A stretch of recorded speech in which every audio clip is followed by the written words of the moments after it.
పరిశుద్ధాత్మ రమ్ము రమ్ము పరిశుద్ధాత్మ రమ్ము రమ్ము రమ్ము దీవింపగ నిమ్ము నీదు కృపను రమ్ము దీవింపగ నిమ్ము నీదు కృపను నింపు మాడెందముల్ నెమ్మది పొందంగ రమ్ము రమ్ము పరిశుద్ధాత్మ రమ్ము రమ్ము పరిశుద్ధాత్మ రమ్ము రమ్ము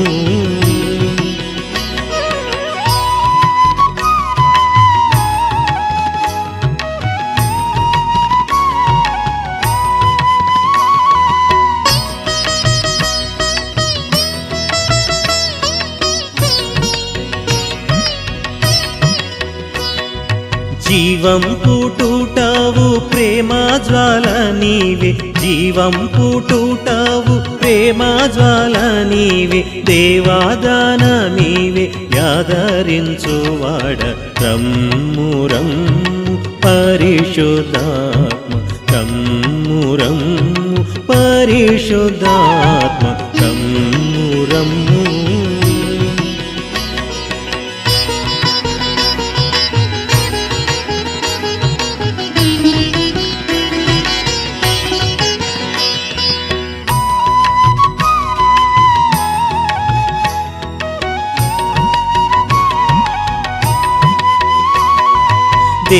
దేవాహస్తమీవే వరమూలన్నీ నీవే దేవాహస్తమీవే వరమూలన్నీ నీవే నీవే తండ్రి వాగ్దత్తమై వెలుగుచుండు రమ్ము రమ్ము పరిశుద్ధాత్మ రమ్ము రమ్ము పరిశుద్ధాత్మ రమ్ము రమ్ము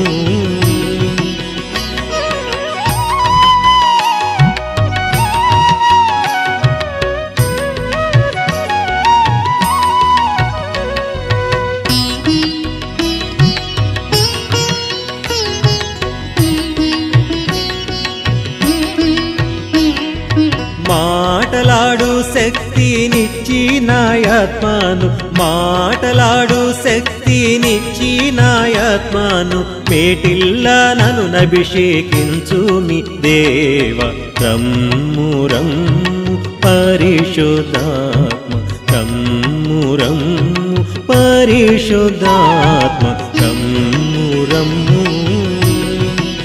చిన్న చిన్న పొరపాట్లు లోపాలను అపవాదైన సాతానుడు ఏం చేస్తాడు వాటిని ఎత్తి చూపెట్టి అదే ప్రధానంగా దీన్ని బట్టే నీ జీవితం నాశనం అయింది దీన్ని బట్టే నీ కుటుంబం చిన్నగా అయిపోయింది అనేసి మనల్ని వాడు ఏం చేస్తాడు భయంకరంగా మనల్ని వాడు టార్చర్ చేస్తూ ఉంటాడు. అయితే మనం మనశ్శాంతిగా ఎప్పుడు ఉండగానో మీకు బోలెడు నొప్పులు అయ్యాయి అప్పుడు వచ్చి గుర్తున కత్తి పెట్టారు మీకు మనశ్శాంతిగా ఉంటుందా మీ పిల్లలు హాయిగా ఉన్నారు వారు అనారోగ్యంతో బాధపడుతూ ఉంటే మీరు చూడగల మనశ్శాంతిగా ఉండగలరా ఇప్పుడే అక్కడ సాక్ష్యం చెప్తున్నారు కుటుంబంలో పాపం వాళ్ళు మనశ్శాంతిగా ఉండగలరా ఉండలేడు అందరికీ ట్యూరిస్ట్ బంగళాలు అన్నీ ఉన్నాయి నాయన ఎస్ఐ పడగండి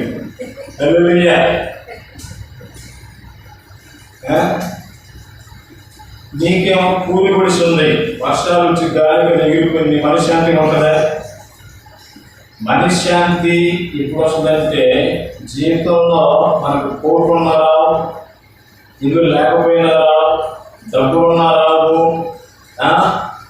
నచ్చిన వాళ్ళందరూ దగ్గర ఉన్న దూరం మీకు మనశ్శాంతి ఉండదు కానీ ఎప్పుడు మీకు మనశ్శాంతి అనేది వస్తుందంటే మీ మనసు ఎప్పుడైతే దేవునికి దగ్గర కనెక్ట్ అవుతుందో అప్పుడు మీ మనసు ఏమవుతుంది పూర్ణశాంతిగా అవుతుంది. హల్లెలూయా హల్లెలూయా. మరి తెల్లవారుజామున ఇలాంటి భయంకరమైన సిచ్యువేషన్లో నేను బాధపడుతూ ఏడుస్తూ ఉన్నాను. దేవుడు ఒక వాక్యాన్ని చూపెట్టాడు జరిగిన ఈ బాధని. అది ఈరోజు మనం చదువుకుందాం. యెషయా గ్రంథము 26వ అధ్యాయం 3వ వచనాన్ని చదవండి. యెషయా గ్రంథము 26 3వ వచనాన్ని చదవండి.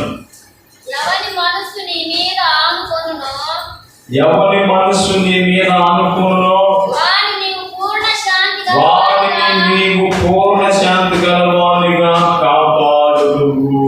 హల్లెలూయా, హల్లెలూయా. అందరూ కలిసి ఈ వాక్యాన్ని చదవండి. ఇది నీకు కూడా సంతోషాన్ని ఇస్తుందని నేను ఆశిస్తున్నాను. ఒకసారి అందరం కలిసి చదువుకున్నామా? యెషయా గ్రంథము 26 3వ వచనం. ఎవరి మనస్సు నీ మీద ఆనుకొనునో చెప్పండి. ఎవరి మనస్సు నీ మీద ఆనుకొనునో వారిని నీవు పూర్ణ శాంతి గలవానిగా పూర్ణ శాంతి కాపాడుదువు. హల్లెలూయా. ఈ వాక్యం పొద్దున్నే ఈ వాక్యం ద్వారా దేవుడు నాతో మాట్లాడాడు. హల్లెలూయా.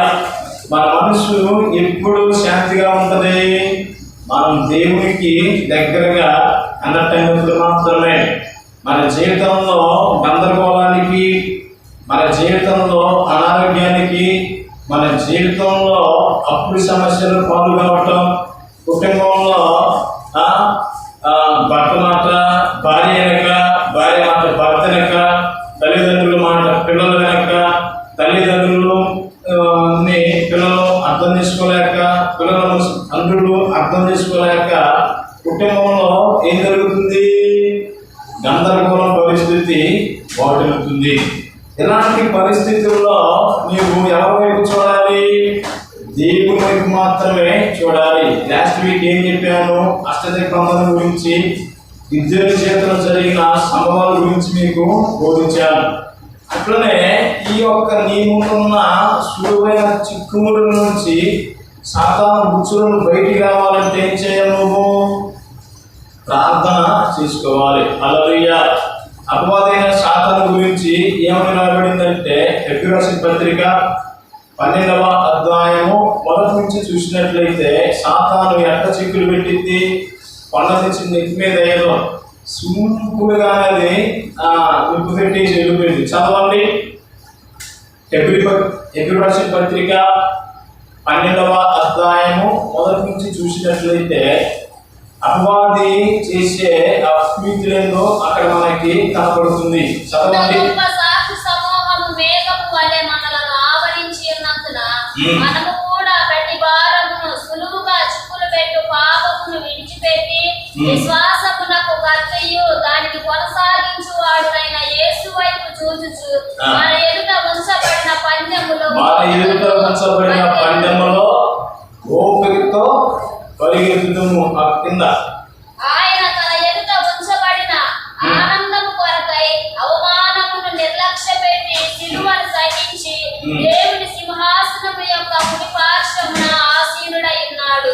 మీరు అలసట పడకయు మీ ప్రాణములు విసుకకయు ఉండునట్లు సులువుగా చిక్కులు పెట్టి సాతాను చేసుకుంటారు. పత్రిక 12 మొదటి నుంచి. ఇంత గొప్ప సాక్షి సమూహము మేఘము వలె మనలను ఆవరించి ఉన్నందున మనము కూడా ప్రతి భారమును సులువుగా చిక్కుల పెట్టు పాపమును విడిచిపెట్టి చాలు. హల్లెలూయా. చూడండి, అపవాది గురించి ఏమని రాబడింది? ఎట్ట చిక్కులు పెట్టింది? సులువుగా. ఒక్కసారి నెత్తే బ్రహ్మాలను బాగులేదే సింపుల్గానే అది చిక్కులు పెట్టి మనం ఏం చేస్తుందంటే ఆ విశ్వాస యాత్రలో సాగిపోతున్న అప్పుడు మనము ఏదైతే పొందుకోవాలని ఆశిస్తామో దాన్ని అందకుండా ఏం చేస్తుంది? అడ్డుకుండా చేస్తుంది. హల్లెలూయా. పూర్వకాలంలో ఒలింపిక్స్ గేమ్స్ పెట్టేవాళ్ళు గ్రీక్ దేశంలో.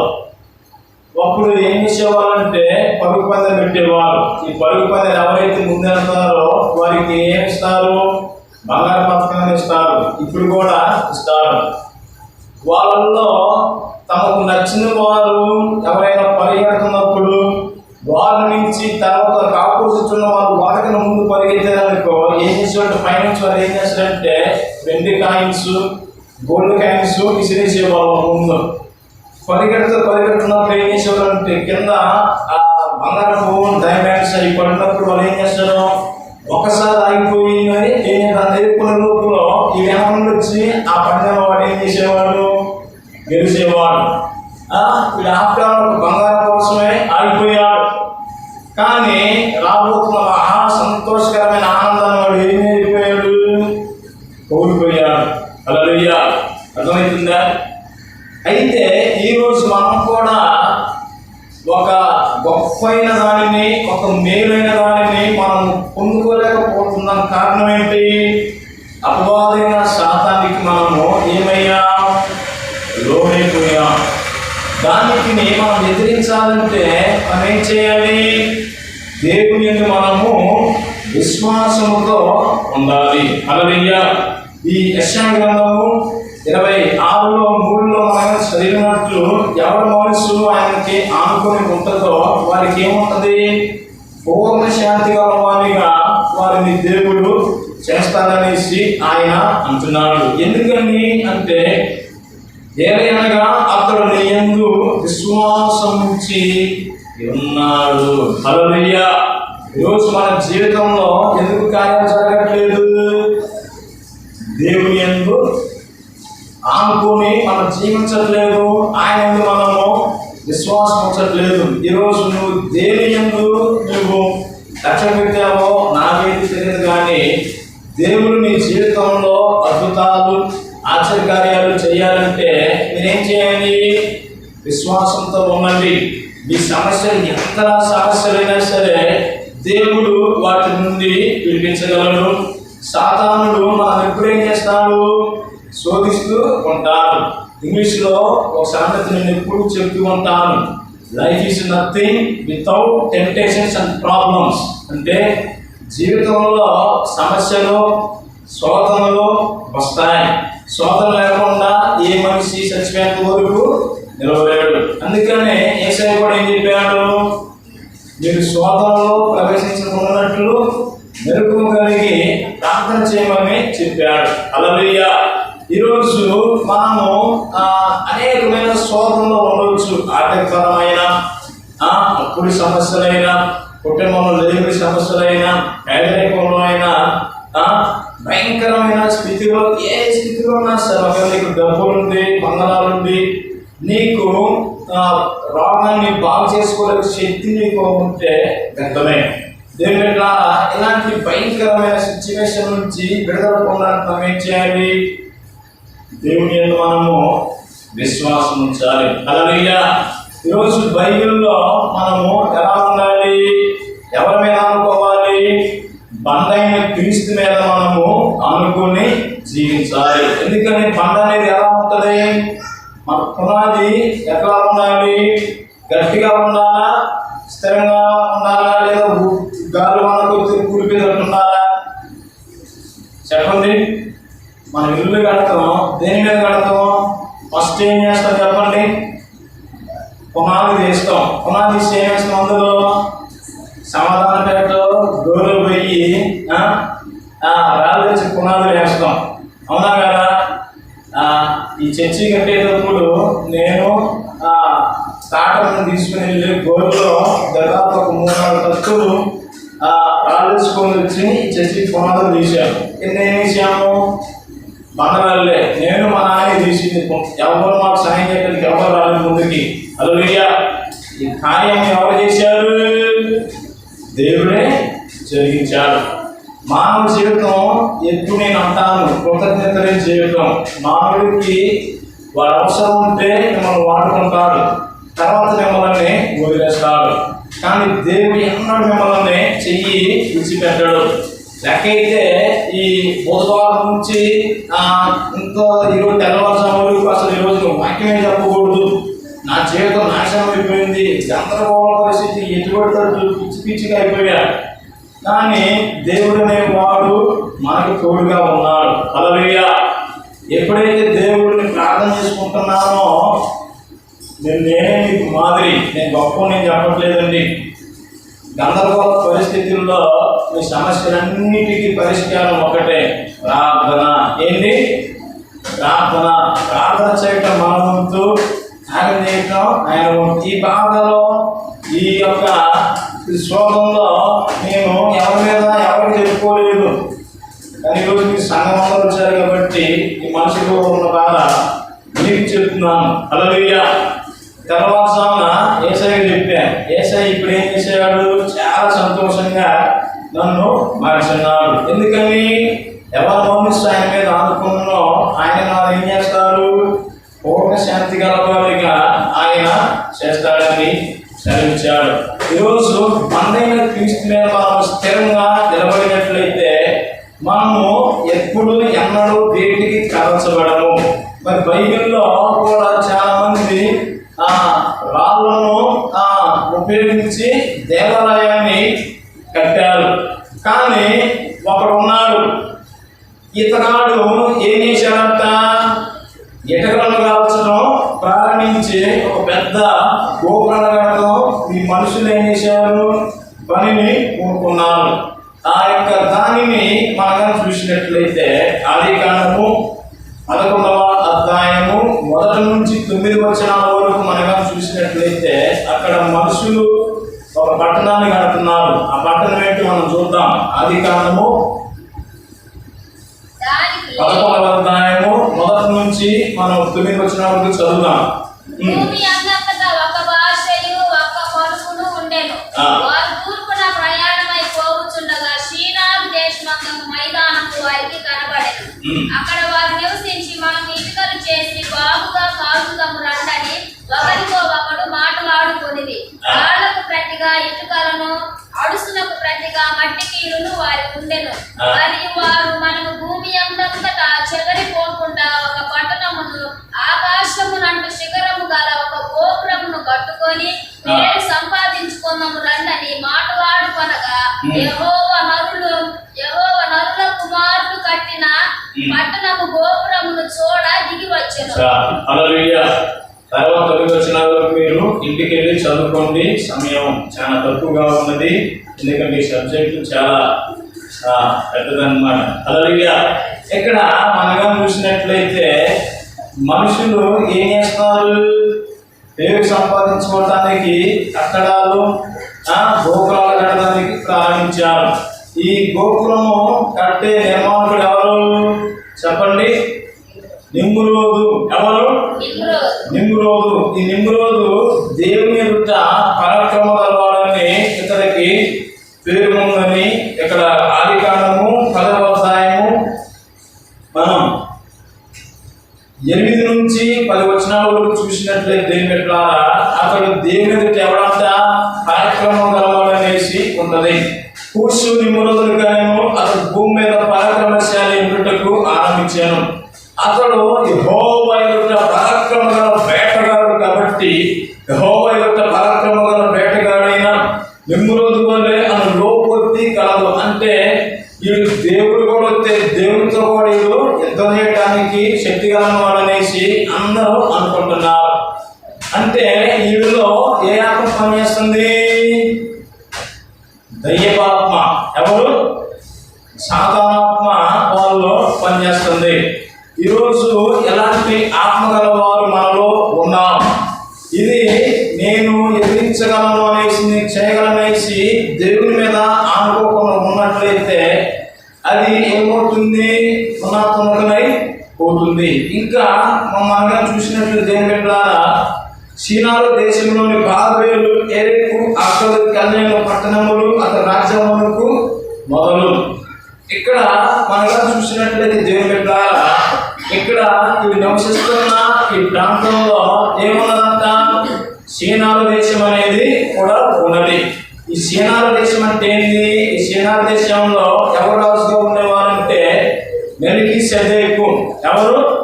మెల్కీసెదెకు. ఈ మెల్కీసెదెకు సర్వోన్నతుడైన దేవునికి యాజకుడిగా ఉన్నాడు. అయితే దేవుని బిడ్డలారా, ఈ యొక్క యెరూషలేము నిర్మించినప్పుడు ఏం జరిగింది? ఆయన సియోనులో ఆయన రాత్రిని పునాదిగా వేశాడని యెషయా గ్రంథంలో సెలవిస్తుంది. అయితే ఈ మానవులు దేనితో పట్టణాన్ని కట్టడం ప్రారంభించారు? మనం చూసినట్లయితే ఆదికాండము 11వ అధ్యాయము మనం 3 నుంచి చూసినట్లయితే మనం ఇటుకను చేసి బాగా కాల్చుతున్న రండి ఒకరితో ఒకరు మాట్లాడుకునేది. రాళ్ళకు ప్రతిగా ఇటుకలను, అలసలకు ప్రతిగా మట్టి కిలను వాడుకున్నాను. చూడండి దేని ద్వారా ఎటకరాయేమో మానవునికి సూచన. దేనికి సూచన చెప్పండి అందరూ. ఎటకరాయి మానవునికి సూచన, రాయి దేవునికి సూచన. హల్లెలూయా. రాయి గట్టి ఉంటుందా, ఎటకరాయి గట్టి ఉంటుందా? అప్పుడప్పుడు నేను సమాధానం పెట్ట గోలి పరిసర ప్రాంతాలలో వాకింగ్ చెప్పడానికి వెళ్తాను. చాలా మంది ఎదురు దేంతో కట్టుకుంటారంటే రాళ్ళతో కట్టుకుంటారు. హల్లెలూయా. ఎందుకండి అది గాలి వచ్చినా పోలో, వరద వచ్చినా పోలో. అయితే పునాది ఏమో దేంతో తీయాలి చెప్పండి. పునాదులు మాకు వేస్తాం కదా, పునాదుల్లో ఏం వేస్తాం? ఫస్ట్ కింద బేస్ పడడానికి రాయి. ఎందుకని అది స్టాండర్డ్గా ఉండటానికి. కానీ ఈ దుర్మార్గులు వారి సొంత ఆలోచనతో వాళ్ళు ఏం చేశారు? పునాదుల్లో కూడా వాళ్ళు ఏం చేశారంట? ఎటకరాలు చేశారంట. హల్లెలూయా. అర్థమవుతుందా? వీళ్ళు ఏం చేశారు? రాలేయకుండా ఎటకరాలు వేశారు. ఇది మానవుడికి సూచన. ఈ మానవుని యొక్క ఆత్మలో ఎవరు చొరబడ్డారు? అపవాదైన సాతాను చొరబడి దేవుని ప్రజలకి, మానవునికి యుద్ధం చేయడానికి ఈ పనిని వారు పూనుకున్నారు. ఈ పనిని పూనుకుంటున్నప్పుడు వారిని ఎదిరించడానికి ఎవరు లేరు. భూమి మీద వీళ్ళే పరాక్రమం కలిగిన వారు. అత్యవసర వారిని ఏం చేస్తున్నారు? సర్వనాశనం చేస్తున్నారు. అయితే దేవుని బిడ్డలారా, వెంటనే మీరేం చేశారు? మనందరము ఏకముగా అవుదాం. అసలు బాబేలు గోపురం కట్టడానికి ఆలోచన ఎట్లా వచ్చిందంటే దేవుని బిడ్డలారా, ఈ నిమ్రోదు యొక్క తండ్రి ఎవరు? కూషు యొక్క తండ్రి ఎవరు చెప్పండి? హాము. ఈ హాము యొక్క తండ్రి ఎవరంటే చెప్పండి? నోవాహు. ఎవరు? నోవాహు. ఎవరికి ముని మనవడంటే నోవాహు గారికి నిమ్రోదు ముని మనవడు. జలప్రళయం గతించిన తర్వాత నోవాహుకి 3 కుమారులు ఉన్నారు. షేము, యాఫెతు, హాము. ఈ హాము, యాఫెతు, షేము అనబడిన వారిలో హాము అనేవాడు చిన్నవాడు. ఒకసారి ఈ యొక్క నోవాహు గారు ద్రాక్ష తోటనేసి ఆ ద్రాక్షలు కోసుకుని తాగి నిద్రపోతున్నప్పుడు, ఈ యొక్క సోయి లేకుండా మొత్తున్నప్పుడు ఈ హాము అనబడిన వాడు ఏం చేశాడంటే అతని యొక్క వస్త్రాలను తీసుకొని వేరేసుకొని వెళ్ళిపోయాడు. ఆ వస్త్రాలు తీసినప్పుడు అతడు ఎట్లా ఉన్నాడంటే నగ్నంగా ఉన్నాడు. అయితే నాకు తెలియకుండా ఈ వస్త్రాలను తీసుకొని వెళ్ళాడు కాబట్టి వీడు శపించబడతాడనేసి ఆయన శపిస్తాడు. హల్లెలూయా. ఈ హాము సంతానం ఎవరంటే నీగ్రో జాతులు. ఎవరు? నీగ్రో జాతులు ఎవరన్నా చూసారా? ఈరగాపోయిన తీగులైనా సెల్లులైనా మీకు కానొస్తారు. నీగ్రో జాతులు ఎట్లా ఉంటారు? వారి జాతి అంతా ఒకే జాతిగా ఉంటారు. కెన్యా వాళ్ళు, నీగ్రో జాతులు. అప్పుడప్పుడు నేను ఒకసారి హైదరాబాద్ ఎప్పుడు వెళ్తుంటాను. ఒకసారి హైదరాబాద్ వెళ్ళిన తరుణంలో నీగ్రో జాతులందరూ రైల్వే స్టేషన్లో 10 మంది వర్షాలు కూర్చోమని నేను చూశాను. వాళ్ళందరూ ఒకే కోరిక. హల్లెలూయా. ఈ యొక్క నీగ్రో జాతుల బ్యాచే నిమ్రోదు యొక్క అధిపతి అన్నాడు. హల్లెలూయా. అయితే ఆ దినాలలో ఏం జరిగిందంటే భూమి మీద భయంకరమైన జలప్రళయం వచ్చింది. ఈ జలప్రళయం వచ్చినప్పుడు నోవాహు అతని కుటుంబం మాత్రమే ఆ ఓడకి కాపాడబడ్డారు. ఆ తర్వాత పిల్లలు పుట్టారు. ఆ పిల్లలలో పిల్లగాడు ఎవరు? ఈ నిమ్రోదు. ఈ నిమ్రోదు ఏం చేశాడంటే కూసి దగ్గర వస్త్రాన్ని దొంగిలించి తీసుకున్నాడు. ఆ తర్వాత వస్త్రాన్ని ఎప్పుడైతే వాడు వేసుకున్నాడో నేనే దేవుణ్ణి, నేనే రాజునని వాడు భూమి మీద మొట్టమొదటిసారి ఏం చేశాడు? రాజరికాన్ని ప్రారంభించాడు. హల్లెలూయా. అయితే దేవుని బిడ్డలారా, ఒకవేళ జలప్రళయం వస్తే మనం మునిగిపోకుండా ఎత్తైన గోపురంలో మనం కావాల్చుకుందామనేసి ఒక ఆలోచన. రెండవది భూమి మీద నేనే రాజుగా ఉండాలనేసి వాడి ఆలోచన. మూడవది ఏంటంటే దేవుని బిడ్డలారా, ఒకవేళ ఆకాశ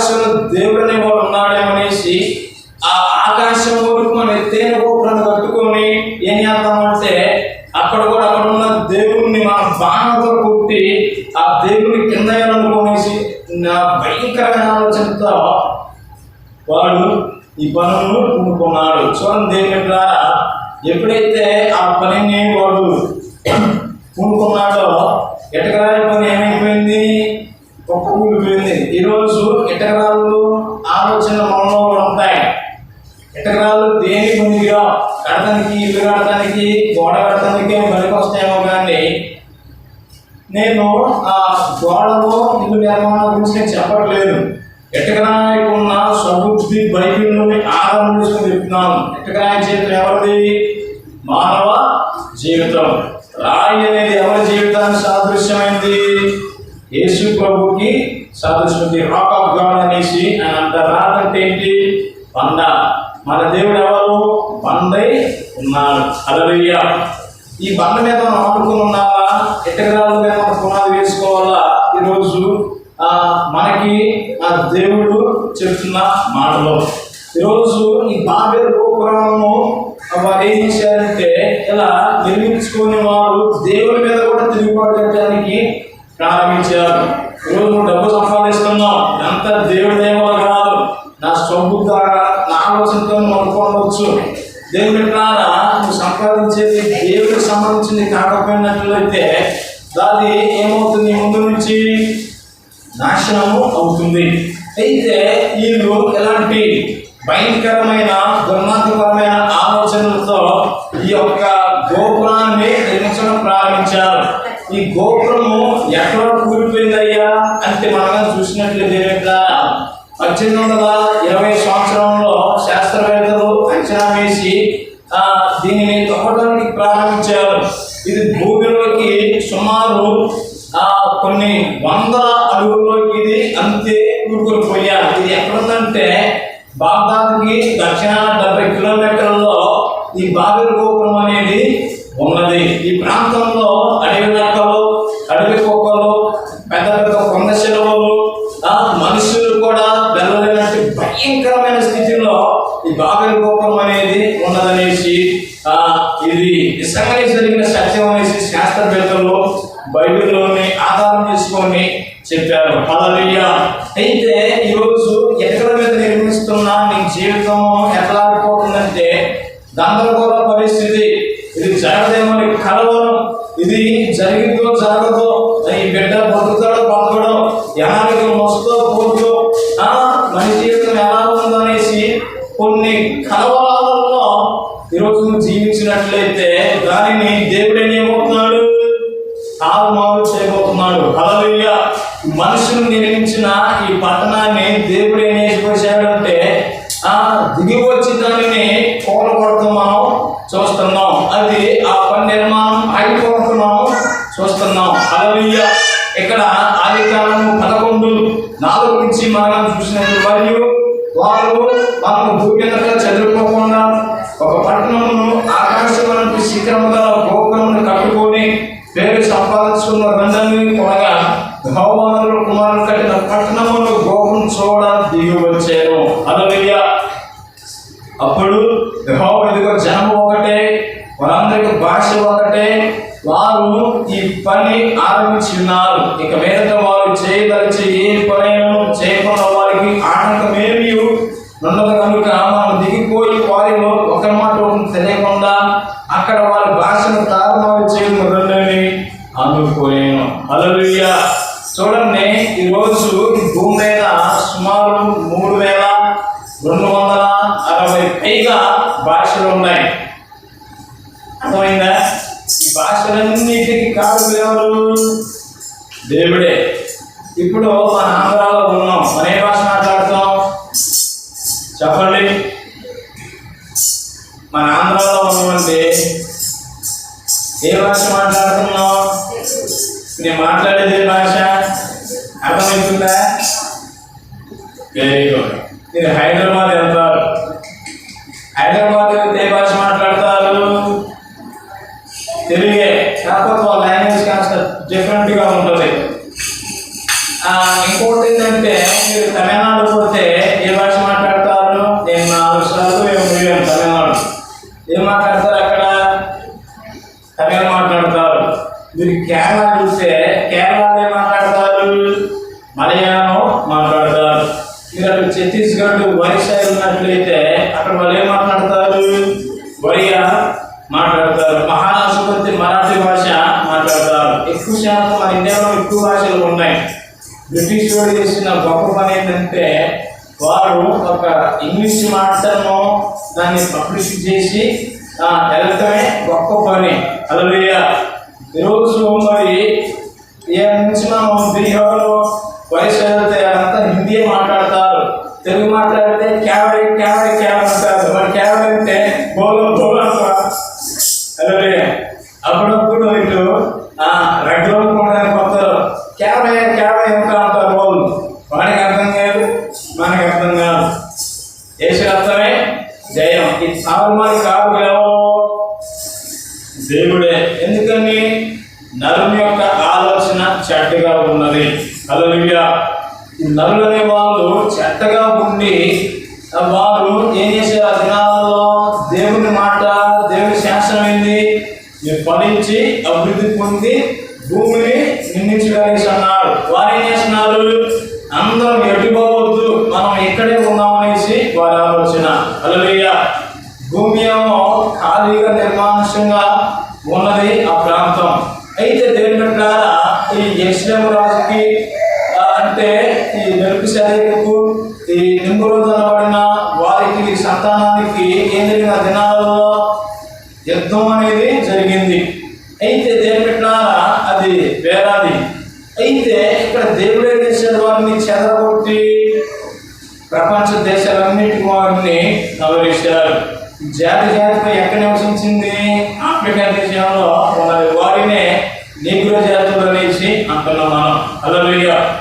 అయితే దేవుని ద్వారా ఈ షేము సంతానమేమో అమెరికా, ఆస్ట్రేలియా ఆ ప్రాంతాలలో ఉన్నది. ఈ యొక్క షేము ఈ యొక్క సంతానమే మనమే. మనందరం ఈ ఆశాఖండాలలో జీవిస్తూ ఉంటున్నాం. దేవుని యొక్క ఆజ్ఞ ప్రకారం దేవుని ఉద్దేశం ఏమిటి? ప్రపంచ దేశాలకు మీరు వెళ్ళి విస్తరించి భూమిని నింపనాలని దేవుని కోరిక. ఈ నిమ్రోదు కోరిక ఏంది? మనం ఎక్కడ పోవద్దు, ఇక్కడే ఉందామనేసి ఆయన కోరిక. అయితే దేవుని ద్వారా ఇంకా మనం కింద కానీ చూసినట్లయితే అలాగూ యెహోవా భూమి అన్నట్టు వారు చాలా రొట్టెలు కనుక్కున్నారు. ఆ పట్టణము కట్టుట మాదిరి.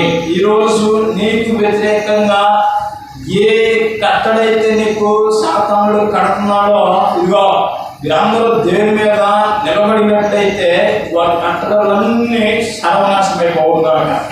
హల్లెలూయా. హల్లెలూయా. ఈరోజు మీ ఆర్థిక ఇబ్బందుల వల్ల మీ కుటుంబం అపవాది యొక్క చిక్కుల్లో ఉన్నట్లయితే మీరు దేవుని మీద అనుకున్నట్లయితే వారి కట్టలన్నీ తెగిపోతాయి, మానవేయబడతాయి. ఈరోజు నేను చెప్తున్నాను, దేవుడు చెప్తున్నాడు ఏమని? నీకు వ్యతిరేకంగా ఏవైతే నిర్మిస్తారో అపవాది సాతాను ఆ కట్టలన్నీ సర్వనాశనమై డిస్ట్రాయ్. ఆమె ఇక్కడ 9 నుంచి చూసినట్లయితే దానికి ఏ పేరు పెట్టారు? దానికి బాబేలు అని పేరు పెట్టింది. ఎందుకంటే అక్కడ యెహోవా భూమిని అందరి భాషను తారుమారు చేసాను. అక్కడ నుండి యెహోవా భూమి అన్నట్టు వారిని చెదరగొట్టాను. బాబేలు అనగా దేనికి అర్థం చెప్పండి? తారుమారే. మీరు పనుకో లేదా ఆఫీసు వర్క్ వచ్చి మీరు కానీ ఇతర రాష్ట్రాలు పోతే ఆడ తెలుగు మాట్లాడతారా? మాట్లాడరు. స్పీకర్గా లాంగ్వేజ్ ఏంది? ఇండియా భాష ఏంది? హిందీ. మీకు భారతదేశంలో తిరగాలంటే హిందీ నేర్చుకోండి, ఇంగ్లీష్ నేర్చుకోండి. నేను ఎక్కడికి వెళ్ళినా సరే ఇతర రాష్ట్రాలకు పోతే ఎక్కువగా ఇంగ్లీష్ మాట్లాడతాను.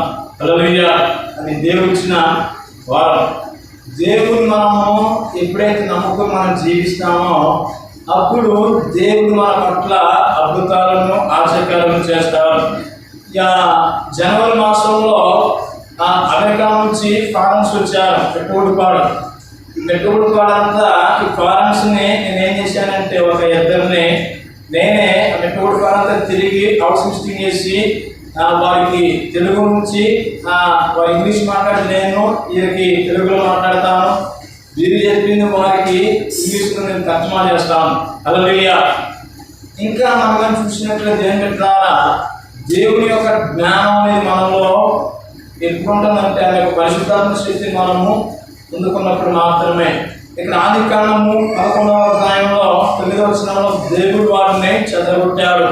అపోస్తల కార్యాలు 2వ అధ్యాయం 1 నుంచి 4 వచనాల్లో మనం చూసినట్లయితే అన్ని భాషలు అనేవి వచ్చాయి. హల్లెలూయా. ప్రపంచవ్యాప్తంగా చదివిపోయిన భాషలు ఒక చోటే గ్యాదర్ అయ్యి ఈ ప్రపంచ దేశాలలో ఆ దినాలలో ఈ ఐషియా మైనర్ ప్రాంతంలో ఎన్ని ఉన్నాయి? సుమారు 14 దేశాల నుంచి వచ్చారు. రకరకాల వారి భాషల్లో మరి యేసుప్రభు ఎవరో వారికి తెలియదు. యేసుప్రభు దేవుడు, ఆయనే దావీదు నుండి వచ్చిన రక్షకుడు, ఆయన ద్వారానే రక్షణ వచ్చింది. ఈ ధర్మశాస్త్రము బలుల వల్ల, ఈ ధర్మశాస్త్ర సంబంధమైన ఏ పని వల్ల మీకు రక్షణ రాదు. యేసుక్రీస్తు రక్తం కడబడితే మీకు పరలోకం అనేది వస్తుందనేసి వారు చాటింపేశారు. అప్పుడు మీరు విత్తలేని పాములు అనేసి వారు గుర్తెరిగి భాష మీకు ఎట్లా వచ్చిందనేసి అన్నప్పుడు యేబేలు ప్రవక్త గురించి వారు చెప్పారు. ఏదైనా అతి దినములను మనుషులందరి మీద నా ఆత్మను కుమ్మరిస్తారనేసి ఆయన చెప్పాడు. వారు ఏం మాట్లాడతారు? భాషలు మాట్లాడతారు. ఆ భాషల్లో మాట్లాడినప్పుడు మనలో ఎవరు పనిచేస్తారు? పరిశుద్ధాత్మ దేవుడు మనలో పనులు చేసి వారికి అర్థం కాకపోయినా సరే వారికి అర్థమయ్యేటట్టుగా వారికి బోధించి మనల్ని తన ఉన్నత పరిచయంలో వాడుకుంటారు. అయితే ఈరోజు బాగా ఏంటి? తారుమారు, కలవరం, బాధ, చీకు, చింతలు, శోధనలు, సమస్యలు. ఈ సమస్యలన్నిటి నుంచి ప్రభు ఏం చేస్తున్నాడు? ఆనందాన్ని మీకు కలగజేస్తాడు. ఎప్పుడు మీకు ఎన్ని ఆనందాలు వస్తాయంటే వీటన్నిటిని విడిచిపెట్టి ఎప్పుడైతే మీరు దేవుని మీద ఆనుకుంటారో అప్పుడు ఆయన మిమ్మల్ని ఏం చేస్తాడు? చదవని మూలవాక్యం యెషయా గ్రంథము 26:3లో మన ప్రారంభంలో చదువుకున్నాం. చదవని ఒకసారి చదివించుకుని మనం తెలుసుకున్నాం. యెషయా గ్రంథము 26:3.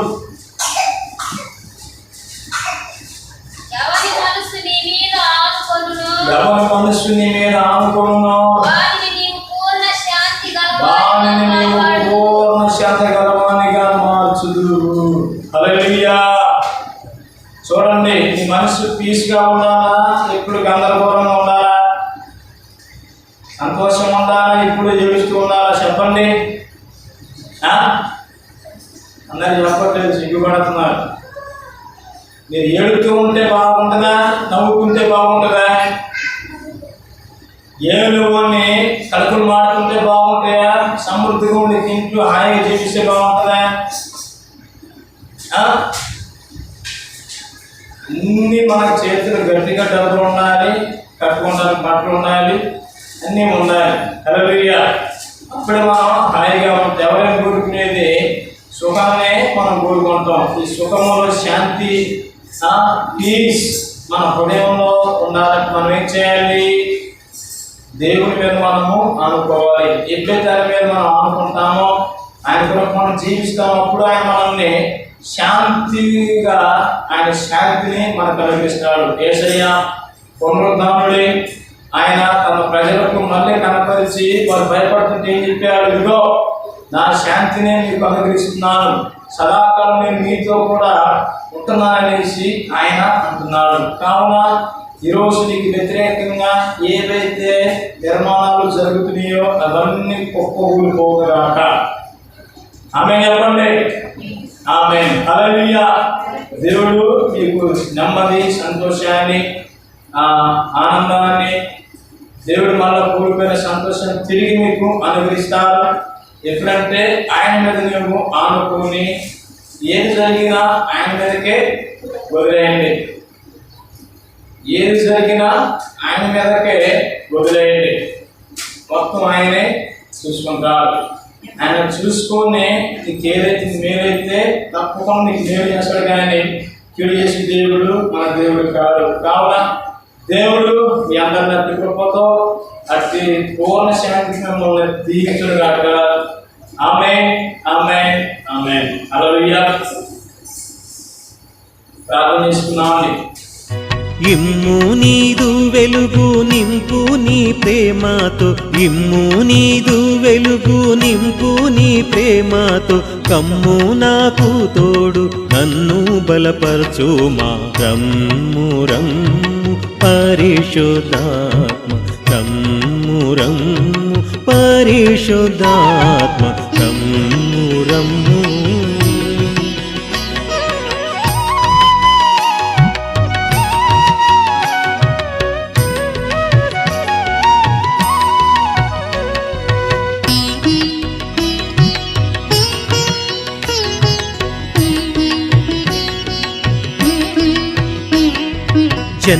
जनकासुतात्मायौ घनत्रित्वमौ देव जनकासुतात्मायौ घनत्रित्वमौ देव निनु सन्नुतिंपनु नीदु दयनंपुमा रम्मु रम्मु परिशुद्धात्म रम्मु रम्मु परिशुद्धात्म रम्मु रम्मु రమ్ము దీవింపగ నిమ్ము నీదు కృపను రమ్ము దీవింపగ నిమ్ము నీదు కృపను నింపు మాడెందముల్ నెమ్మది పొందంగ రమ్ము రమ్ము పరిశుద్ధాత్మ రమ్ము రమ్ము పరిశుద్ధాత్మ రమ్ము రమ్ము